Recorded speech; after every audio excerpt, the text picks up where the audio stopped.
Assalomu alaykum do'stlar. Bugun sizlarga sun'iy intellekt bilan noldan daromadga chiqish va u daromadni kattalashtirish bo'yicha aniq roadmap, ya'ni aniq yo'llarni qadamma-qadam ko'rsatib beraman. Eng muhimi, darsni oxirigacha ko'rganlarga bitta zo'r bonus bor. Mani o'zim barcha yig'ilgan bepul darsliklarimni joylagan Telegram havolani beraman. Bugun 3 ta asosiy narsani ko'rib chiqamiz. Birinchisi, agar siz o'zingiz biznesingiz, o'zingiz ishingiz bo'lsa, o'zingiz ishingizda daromadingizni sun'iy intellekt yordamida qanaqa qilib ko'paytirishni ko'ramiz. Ikkinchisi, agar sizda daromad yo'q bo'lsa, 0 bo'lsa, birinchi daromadni qanaqa qilib sun'iy intellekt bilan birinchi daromadni topishni o'rgataman. Va uchinchisi esa o'sha boshlagan daromadingizni katta ob'yomga chiqarish, katta ob'yomdagi daromadga chiqarishni hammasini qadamma-qadam ko'rsatib beraman. Endi meni bilmaganlar uchun, meni tanimaganlar uchun qisqacha o'zim haqimda gapiraman. Men IT sohasida, dasturlash sohasida 11 yildan ortiq tajribam bor. Va men ishlagan korxonalardan, kompaniyalardan ba'zilari, aytsa bo'ladiganlari Beeline, O'zbekneftgaz, Uzinfocom, Iqtisodiyot vazirligi, Moliya vazirligi, hozirda Moliya vazirligida sun'iy intellekt mutaxassisi bo'lib ishlayman. Bundan tashqari o'zimni bir 5 yilcha oldin o'zimni shu IT sohasida dars beradigan IT o'quv markazim ham bo'lgan.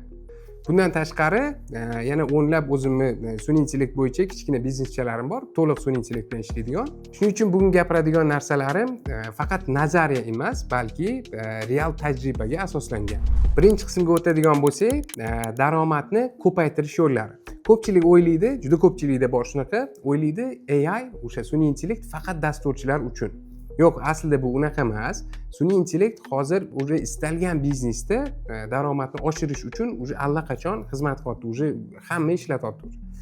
Masalan, misol keltiradigan bo'lsak, marketing, dizayn, sotuv, call markazlar yoki internet magazinlar yoki ya'ni kichkina bizneschilar ham o'zlarining ishlarini avtomatlashtirishda allaqachon sun'iy intellektdan foydalanishyapti. Sun'iy intellekt sizni ishingizdan almashtirmaydi. Sizni almashtirmaydi sun'iy intellekt. Sun'iy intellektni yaxshi biladigan mutaxassislar sizni o'rningizni egallashi mumkin. Shuning uchun hammada bu tug'iladigan savol, sun'iy intellektni o'zim uchun qanaqa qilib maksimum ishlatishim mumkin. Endi ikkinchi qismga o'tadigan bo'lsak, sun'iy intellekt bilan birinchi daromadga chiqish, birinchi pulingizni topishingiz. Buning uchun birinchi navbatda siz bitta sohani, aniq sohani tanlab olishingiz kerak bo'ladi va yana bitta eng asosiy, eng muhim qismi o'sha prompt engineeringni, prompt yozishni juda ham kuchli o'rganishingiz kerak bo'ladi. Masalan, sohalarga misol keltiradigan bo'lsak, masalan, Instagram uchun kontent tayyorlashingiz mumkin yoki videolarga ssenariylar yozishingiz mumkin yoki mahsulotlarga qisqacha izohlarini chiroyli qilib yozib chiqishni o'rganishingiz mumkin. Yoki mijozlarga javob beradigan qanaqadir avtomatik ishlaydigan, ya'ni agentlar, botlar, mana shunaqa soha bo'lishi mumkin. Bitta sohani aniq tanlab olishingiz kerak. Keyin shu soha uchun zo'r promptlar yozib, zo'r mutaxassis bo'lish uchun prompt engineeringni, o'sha prompt yozish san'atini yaxshilab o'rganishingiz kerak bo'ladi. Bu o'sha prompt yozish bu eng asosiy skill, eng asosiy qobiliyat hisoblanadi. Endi birinchi daromadga chiqish uchun siz birinchi bo'lib loyihalarni qiladigan ishlaringizni bir ish qilishni o'rgandingiz, masalan, Instagram kontent yozish yoki mahsulotlarga opisiyalar, rasmlar yozib berishni o'rgandingizda, buni birinchi navbatda siz bepulga qilib berishingiz kerak. Bepulga. Masalan, o'zingizni tanishlaringizga yoki kichkina bizneslarga yoki Instagramda qattiqdir ko'rdingiz, qanaqadir shu soha bilan shug'ullanadiganlar yoki internet magazinlarga, shular bilan birortasi bilan yoki hammasi bilan gaplashib, shularga o'zingizni xizmatlaringizni bepulga taklif qilishingiz kerak. Faqat bitta shart qo'shishingiz kerak, bitta shart bo'lishi kerak. Bu agar sizni mahsulotingiz, sizni yasab bergan mahsulotingiz ularga foydali bo'lsa, keyin pul to'lash sharti bilan. Mana shunaqa shart bilan siz boshida bepul qilib berishingiz kerak. Chunki sizga boshida portfolio yasab olish bu juda ham muhim. Bu sizda boshda qanaqadir qilgan ishlaringiz bo'lishi kerak. Boshqa odamlar, yangi klientlar, yangi mijozlaringiz sizga ishonib, sizga qanaqadir pul berishi uchun bu juda ham muhim. Endi mana shu joyda siz уже kimdirlarga bepul taklif qildingiz xizmatlaringizni va o'zingiz tanishlaringizga yoki kichkinagina bizneschilarga nimadirlar qilib berdingizda, ular bepul foydalanib ko'rdi, foydali bo'ldi va ular sizga birinchi pullarni berishni boshladi. Aynan mana shu yerda sizda o'sha psixologik baryeringiz mana shu yerda buziladi. Siz qanaqa qilib pul topaman, pul topsa bo'ladimi? Mana ishonmaydigan, miyangizda ishonmaydigan mana shu chegaralaringiz mana shu yerda o'zida buziladi va o'sha sizning ishingiz jiddiylashadi, seryoznilashadi. xuddi mana shunaqa qadamlar bilan siz birinchi daromadga aniq chiqishingiz mumkin. Endi uchinchi qism, siz daromadga chiqdingiz, bu daromadni endi siz kattalashtirishingiz kerak. Buni realniy biznesga aylantirishingiz kerak. Mana shu etapda siz professional darajaga chiqasiz. Siz masalan tasavvur qiling, marketing sohasidasiz. Sizda savollar bo'ladi. Qayerda vaqt yo'qotilyapti? Qayerda? Qaysi joylarni avtomatlashtirsa bo'ladi? Qaysi etaplarni sun'iy intellekt bilan tezlashtirsa bo'ladi? Aynan mana shu etaplarda, mana shu savollarga sizda javob bo'lsa, siz уже bozorda уже juda ham qimmat mutaxassisga aylanasiz. Endi o'z qo'lingizdan ishga boshlagandan keyin siz botlar yasaysiz, siz avtomatik kontent generatsiyalar qilasiz, siz CRM sistemalar qilishingiz mumkin, siz AI agentlar qilishingiz mumkin.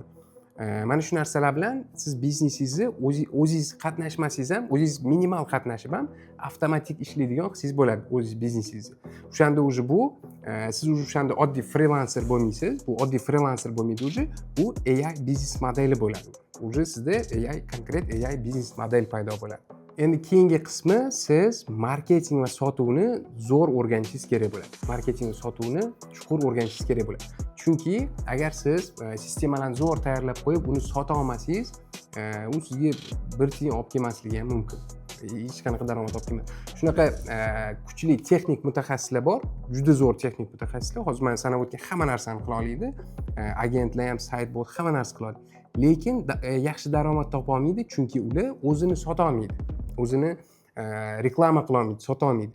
Buning uchun siz o'sha marketingni yaxshilab o'rganishingiz kerak, sotuvni yaxshilab o'rganishingiz kerak va Instagramda, Telegramda, YouTube'da o'zingizni shaxsiy brendingizni yuritishingiz mumkin yoki biznesingizni sahifalarini ochib, o'shalarni yuritib, o'sha yerda marketing va sotuvni qo'llasangiz, bu sizga eng muhim nimalardan, eng muhim qobiliyatlardan, skilllardan, o'sha biznesingizni kattalashtirishga eng kuchli katta qadamlardan biri.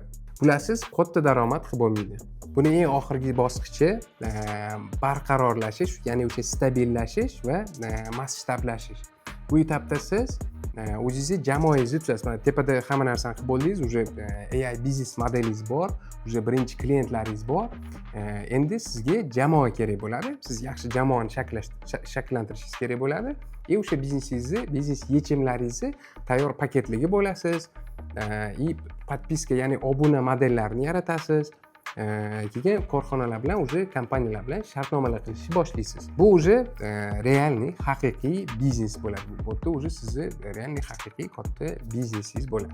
Agar mana shu etaplar sizlarga qiziq bo'lgan bo'lsa, mana shu etaplarni to'liq bosib o'tish sizlarga qiziq bo'lsa, men bu bo'yicha kurs ham qilib qo'yganman. Meni kursimda o'sha 3 ga bo'lganman. Birinchi qismida o'sha imенно prompt engineering, hamma narsani asosi prompt engineeringni, promptlarni qanaqa qilib zo'r yozishni, prompt engineer bo'lishni to'liq o'rgatganman. Ikkinchi qismida o'sha yuqorida aytib o'tganimdek, mahsulotlarga rasmlar yasash, chiroyli reklamni rasmlar yasash yoki mahsulotlarga opисаниялар yozish, reklamni videolarni yasash, bular o'rgatilgan.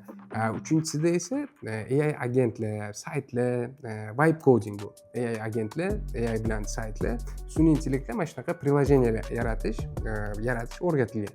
Agar bu kurs sizlarga qiziq bo'lsa, pastda havola qoldirdim. O'sha havola orqali saytga o'tib, o'zingizga yoqqan, o'zingizga to'g'ri keladigan kursni tanlashingiz mumkin. Ro'yxatdan o'tganingizdan keyin 3 kun ichida o'qishni boshlasangiz, chegirma sizga amal qiladi.